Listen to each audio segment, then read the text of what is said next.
Welcome back. We're talking about pet health, and our guest is Dr. Jennifer Federico of the Wake County Animal Center. Doctor, I would just want to pick up on the adoption process. You know, you gave us some great tips. If you're thinking about it now and you're sitting on the couch, boy, would I like a dog, to think about before you even make the trip. But now you've made the trip to the shelter and you've found all kinds of dogs and cats and whatever you want to adopt. What's the process? So we require everyone to meet the pet first. So you got to come visit us. You have to go in and meet that pet, because just because you fell in love with their picture doesn't mean you're going to be a match.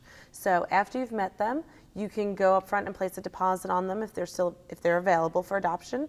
And we just need an ID and a deposit. If they've already been spayed or neutered, they can go home with you that day if they're off stray hold. If they aren't either not off stray hold or not spayed neutered, once they have surgery, you pick them up that afternoon and you can go home with them.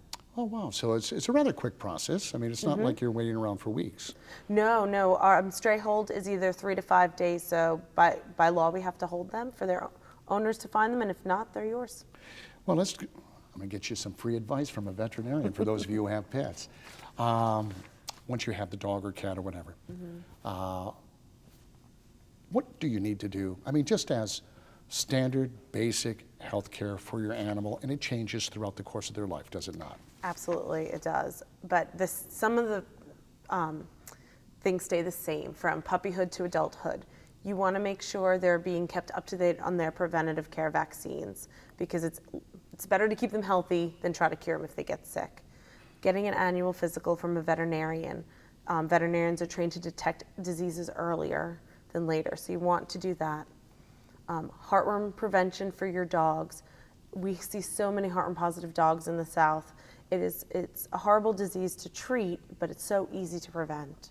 And then, of course, your parasite controls, your fleas and your ticks, and also your intestinal worms. This is all just preventative medicine. And finally, the biggest thing for all of them for the length of their life is keeping them a lean body condition. We see a lot of overweight dogs and cats, and it's really hard on their joints. So keeping them on a good, nutritious diet and keeping them lean, and that'll keep them active. You know, we had that issue with our animals, and that's a people issue, isn't it? It's not really an animal issue. No, it's not. So what should you do to keep a healthy weight for your pet? Because I know it's, you always want to throw them a scrap or two, but it really is dependent on the food that you feed them, right? Right? And a lot of it is that we feed them too much, right, and their faces look really sad, so we want to feed them more. Yes. Because they look like they're starving, but they're not. So there's guidelines on every bag of food. Feed those guidelines, and if they keep weight on a little heavier, you can go down a little bit on those guidelines. We all like to feed treats. I'm guilty of it too. I like to give my dogs snacks. Well, if they're tending to be overweight, baby carrots are great. They're low in calorie, but they're crunchy like cookies. A lot of dogs like them. So we can still be treating them, but without as much guilt about it. Well, and you got to get out and they have to exercise like everyone else, right? They got to play and do things. Yes, you need to get your pets out. It's harder for your cats, so you need to keep them lean from the beginning.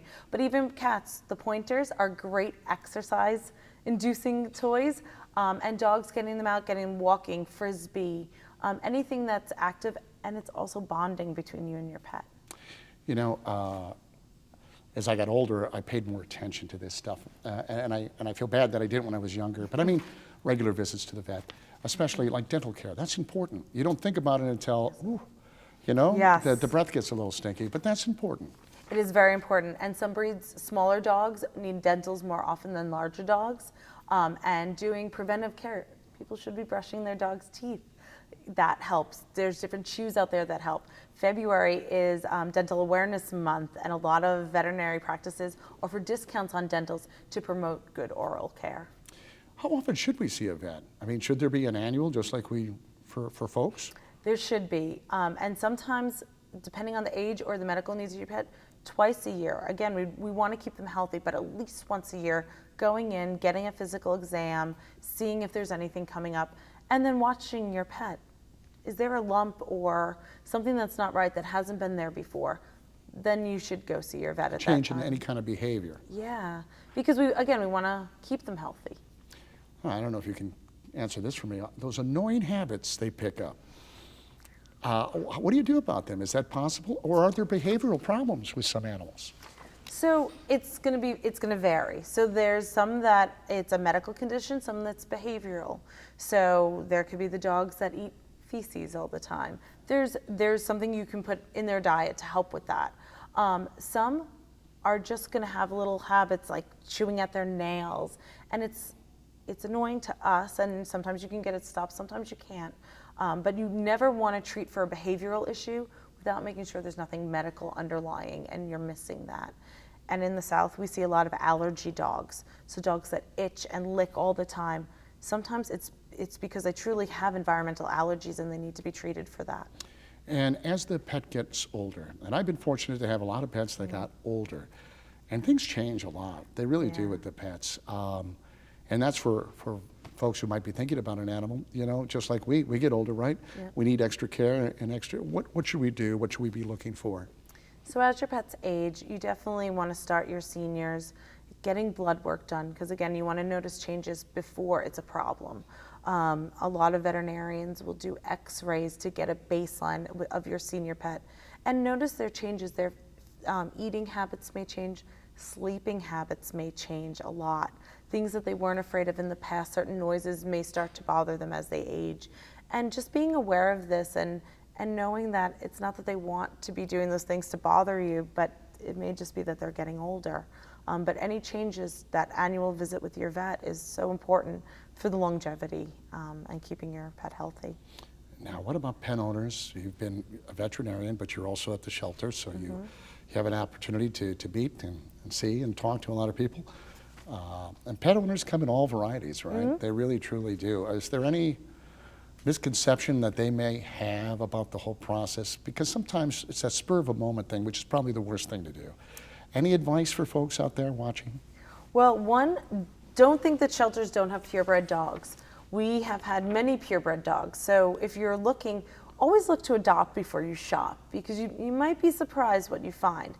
Now they're going to go faster, but come in and ask. Sometimes we're going to tell you we don't know much about the animal. It came in as a stray 2 days ago. We don't know them.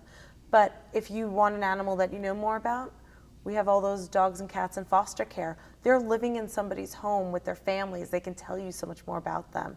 So don't think that it's limited that way. And we'll be able to tell you this dog will do great in an apartment because of the activity level, or maybe we don't think it will. And we're going to be the advocates for the animals in our shelter. Sure. So I hope when people come to visit us, it's not that we don't want you to have that animal, it's we want to make the best match possible so both of you can be successful and happy. And maybe we can dispel something here. Okay. I don't want to put you on the spot. No worries. But I go to the website, you know, for the center, and there seems to be a breed that seems to be predominant. And this was off camera, but I want to bring it up because you said, I was under the impression these were the dogs that were coming in, and I'm talking about, you know, what we acknowledge as pit bulls. But you said, no, that's not really necessarily the case. But what's going on there? So yeah, if you walk through our shelter, some people are like, oh, you have our pit bulls. Well, they're only about 30% of our intake of dogs. But the length of stay, so the time they are in our building for a non-pit bull dog is about 10 days. For a pit bull type dog, it's 45. Wow. So they just stay so much longer. Why is that? Why is that? Is it the stigma attached to them, possibly? It's the stigma. It's restrictions where people live. It's just bad experiences people have had with them, which is really sad because they can be such wonderful dogs. Are they for everybody? No, they're not. And I will never tell everyone they should have one, but I wouldn't tell everyone they should have a Yorkie either. So it just really depends on your lifestyle. But before anyone discriminates them, they have to come down and at least meet a few awesome ones and then go from there. Last question. You've been there 6 years. The strangest animal you've taken in? Oh, that is so easy. It is. Yes, a Patagonian cavy. I would never have guessed that. Nope. What is that? I had to Google it. It is a 25-pound rodent from Argentina. Get out of here, seriously. Yes, it was running loose in the city of Raleigh. So it was the most interesting because when my staff called me and asked me what to do with it, I said, we obviously cannot hold this animal because your vet had to look it up on the internet to see what it was. So we found a rescue that dealt with wildlife, and the owner came and we talked her into letting us send it to the rescue because it was a better situation for that animal. But yes, a 25-pound rodent. Oh, that is neat. Doctor, so nice to have you on the show. Thank you Thank for you. taking time. Hey, and coming up next, a tour of the Wake County Animal Center.